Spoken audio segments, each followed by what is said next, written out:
comerciar pacíficamente con otras. Por eso es importante que los barcos lleven su pabellón, y no como ciertos pescadores vascos que queriendo ejercer su tendencia a la salida antes que a la voz y a la lealtad, navegaban por cierto mar sin el pabellón español. De ahí que Pérez Reverte en un artículo hablara cómicamente del atunero, del pesquero Josu Ternera, Claro, iban muy contentos sin su pabellón y los capturaron unos piratas somalíes. Y España, a pesar de incumplir las leyes marítimas, a pesar de incluir las leyes internacionales de navegación, a pesar de ser ellos mismos los piratas vascos, perdón, los pescadores vascos, sí, unos piratas por ir sin la bandera real que deberían llevar, a pesar de ser unos piratas, pues sí, el Estado los defendió de los piratas somalíes. Pues esa es la función de las banderas. Que sirvan para matar a las gentes que están debajo de otra bandera, o que de repente las banderas acogidas dentro de una bandera más grande entablen una guerra civil, está tan alejada de su propósito como los accidentes lo están de los diseños del tráfico rodado. Aunque naturalmente estos ocurran. La paz es más importante que las banderas y la unidad que la diversidad. Por eso la imagen del cura oficiando entre banderas españolas supone un germen de discordia, tanto como la bandera arcoíris, a la que ya no le caben más colores ni franjas. Como José Fernández Ubiña ha demostrado en muchas de sus obras, aunque por comodidad nos centraremos en el artículo Patriotismo y antimilitarismo cristiano, las relaciones Iglesia-Estado en la época preconstantiniana, publicado en el volumen extra de Gerión en 2007, la visión del Imperio Romano como el reino de los réprobos, que da nombre a una novela de Anthony Burgess de 1985, fue, aunque está presente en el Apocalipsis, minoritaria, y desde muy pronto empieza una identificación de los cristianos con el Imperio Romano a base de los más variopintos argumentos, empezando por los evangélicos, dar al César lo que es del César, y la visión positiva de Pilato, vamos, lo de dar al César lo que es del César, es decir, la moneda acuñada con su cara, y la visión positiva de Pilato y los centuriones, sobre todo en comparación con los judíos, y siguiendo por los de que Cristo y Augusto son contemporáneos por algo, que Cristo nació en el Imperio Romano, que el fin del mundo no llega porque lo frena el Imperio Romano, y las oraciones de los cristianos combinadas, ¿verdad? Que el Imperio Romano no cae por las oraciones de los cristianos, y que el Apocalipsis no llega porque está el Imperio Romano ordenando el mundo, manteniendo el cosmos, ambos de alguna manera con poderes mágicos. Y que las matanzas de cristianos por parte de algunos emperadores fueron porque los cristianos se lo merecían, lo que llega a adoptar un tono, como dice Fernández Ubiña, masoquista. Resulta divertido ver cómo se identificaron con los ideales romanos de Cicerón y Séneca, como expone Fernández Ubiña en este jugosísimo pasaje. Dice Fernández Ubiña, a propósito de que los cristianos adoptan los preceptos de vida de los deberes de Cicerón y de las epístolas de Séneca. Recuérdese que por estas mismas fechas escribe Hipólito de Roma la tradición apostólica, cuyo canon 16 pone serias cortapisas al servicio militar y censura con no menos acritud un amplio elenco de actividades supuestamente indignas o incompatibles con la doctrina y la moral cristianas. Prostituta, alcahuete, homosexual, escultor y pintor de ídolos, actor, maestro de niños, salvo necesidad extrema, auriga, gladiador, bestiario, responsable de juegos, sacerdote y guardián de ídolos, mago, magistrado, encantador, astrólogo, adivino, intérprete de sueños, charlatán y fabricante de amuletos. En ninguno de estos autores puede confundirse, creo, la objeción militar con una actitud apátrida o de traición a Roma, y en este sentido sigue Fernández Ubiña, diciendo que esto no es una salida tal como lo interpreta Rayo. Esto no es una salida como lo interpreta Rayo. Que los cristianos consideraran que era infamante y que un católico no podía ser, no sé si está aquí militar expresamente, pero sí, por ejemplo, gladiador, ¿no? Que un astrólogo divino, charlatán, bueno, digamos. Sí, no hay ninguno, o sea, aquí no está el oficio de soldado todavía, pero digamos que el que los cristianos consideraran que un católico no podía, que un cristiano no podía ser soldado, no implica que quisieran crear su propio estado, como malinterpreta Rayo a propósito de la salida en Hirschman. En ninguno de estos autores puede confundirse, creo, la objeción militar con una actitud apátrida o de traición a Roma, y en este sentido poco fue lo que significó la conversión de Constantino. Lo que sí se produjo con la llegada al trono de un emperador cristiano fue una clarificación de deberes y de responsabilidades, pues a fin de cuentas eran los cristianos quienes más empeño deberían mostrar, y mostraron, en la salvaguarda de un imperio cada vez más cristianizado. Por eso no es sorprendente que el concilio de Arles, celebrado el año 314 a instancias de Constantino, excomulgase a los desertores, Canon 3, y que el propio emperador permitiera, en cambio, abandonar dignamente el ejército a quienes deseasen consagrar su vida a la religión de Cristo. Esto ya no lo saca del concilio de Arles, sino de Eusebio, Vida de Constantino 2.33. Sigue Fernández Ubiña, como si la Iglesia institucional, que ahora se pronunciaba por primera vez sobre la materia, hubiera optado por el militarismo, o al menos por su legitimación, al mismo tiempo que el emperador y el Estado optaban por legitimar el pacifismo evangélico y la objeción de conciencia. Hasta aquí Fernández Ubiña. Todo esto evidentemente han sido posturas históricas de la Iglesia que no suponen dogma. El concilio de Arles, por ejemplo, no es ecuménico.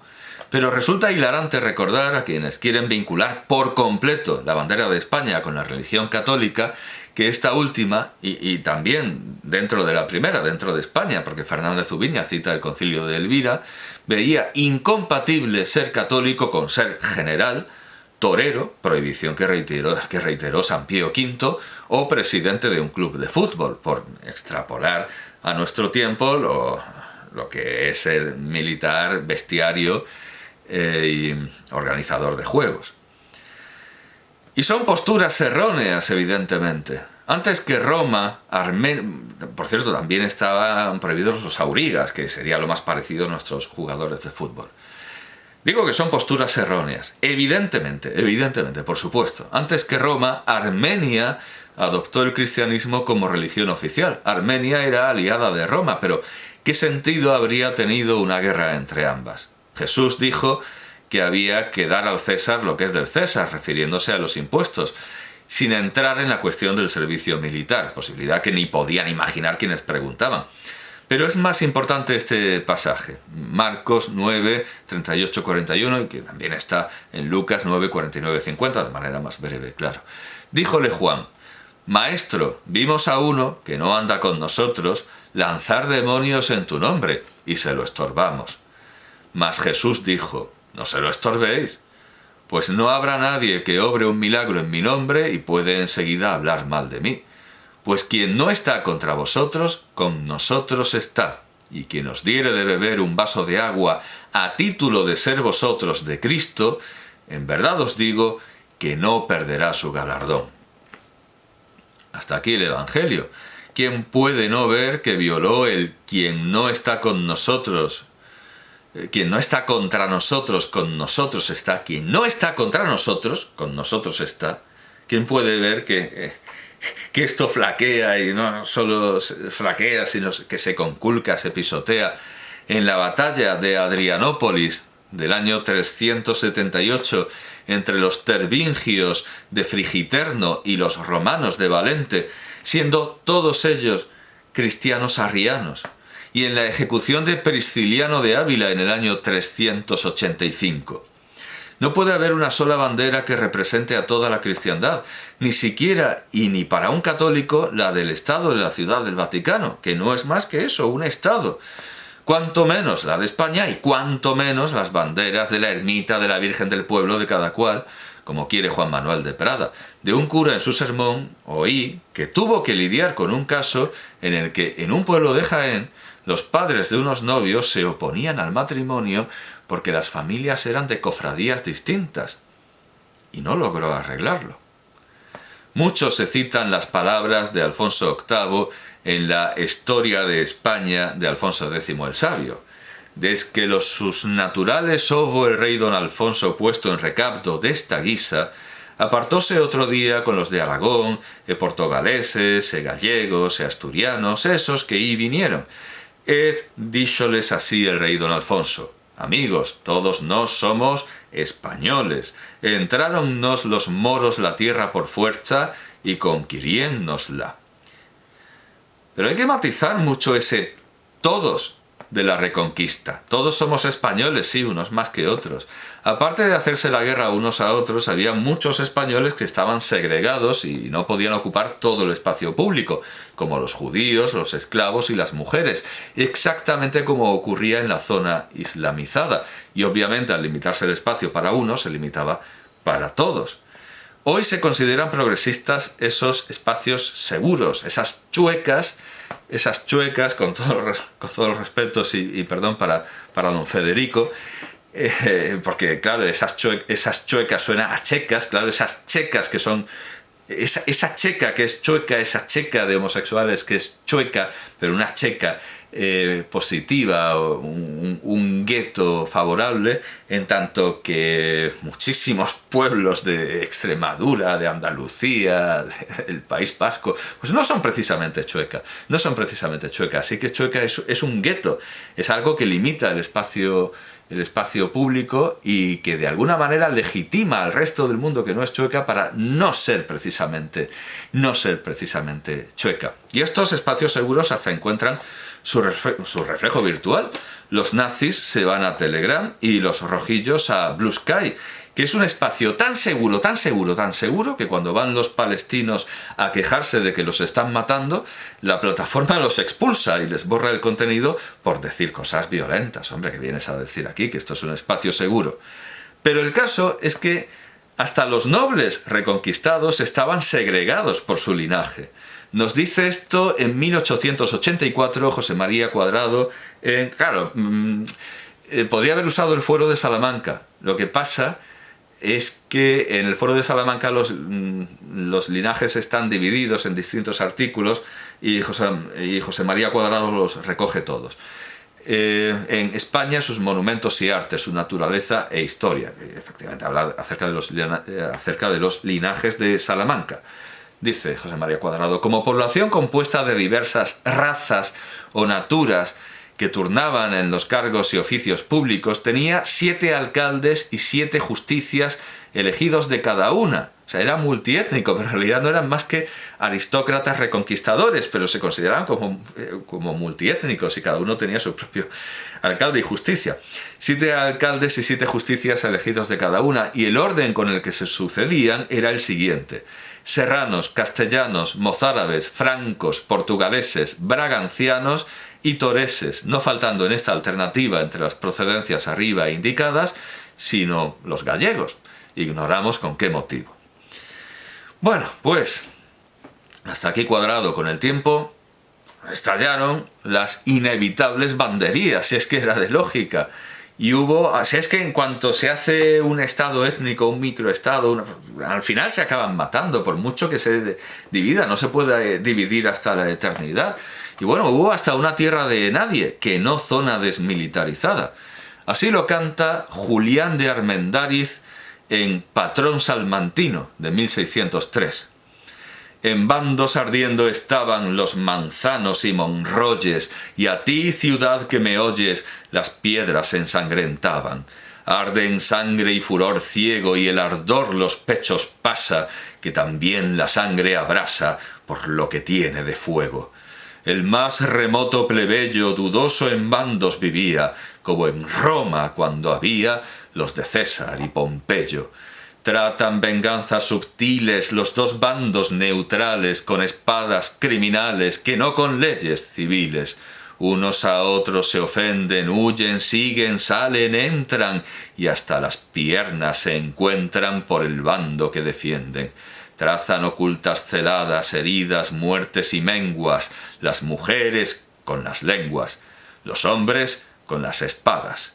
Cuando alboroto barruntan al toque de las campanas, con picas y partesanas deudos y amigos se juntan. A San Benito venían los manzanos orgullosos y los monroyes briosos a Santo Tomé acudían. Cada cual con su divisa el sitio amigo conserva y en la plaza nace yerba porque ninguno la pisa. Nadie se atreve a pisalla, sino en pública refriega. Porque nadie se atreve a pisalla, sino en pública refriega, que quien a pisarla llega, con sangre suele regalla. Todo es armas, todo espantos, afrentas, voces, injurias, venganzas, asombros, furias, heridas, muertes y llantos. Los que menos guerra tratan, visten hierro, acero ciñen, ricos temen, pobres riñen, fuertes juran, flacos matan. Cuando se habla de valores familiares y tradicionales se piensa poco en esto, pero habría que hacerlo, habría que empezar a hacerlo, porque inequívocamente estos son valores familiares y tradicionales. También son valores tradicionales los de Sade haciendo de su capa un sayo y despreocupándose en su lubricidad egoísta y feudal de a quién pertenece qué agujero e incluso haciendo alguno nuevo. Ojalá la apisonadora del orgullo LG, etc., del orgullo LG, etc., aplaste realmente estos valores y luego se deshaga del rodillo multicolor, entendiendo que todos debemos aspirar a ser no otra cosa que queer, en el sentido de raro, como en la serie Queer Visitors from the Marvelous Land of Oz de L. Claro, a él no le gustaba que lo llamaran Lyman, odiaba su nombre, así que no vamos a decirlo, porque este mes se trata de respetar a todos. L. Frank Baum y Walt McDougall, publicada de 1904 a 1905. Una rareza, esta queerness, que como la de los eremitas cristianos defendidos por Constantino, o la del anarca de Junga, nos lleve a cualquier cosa menos a fundar nuevos estados y a crear nuevas banderas. Que nos lleve a seguir siendo únicos aun cuando seamos cenobitas, ya sea en el sentido original o en el de los de Hellraiser.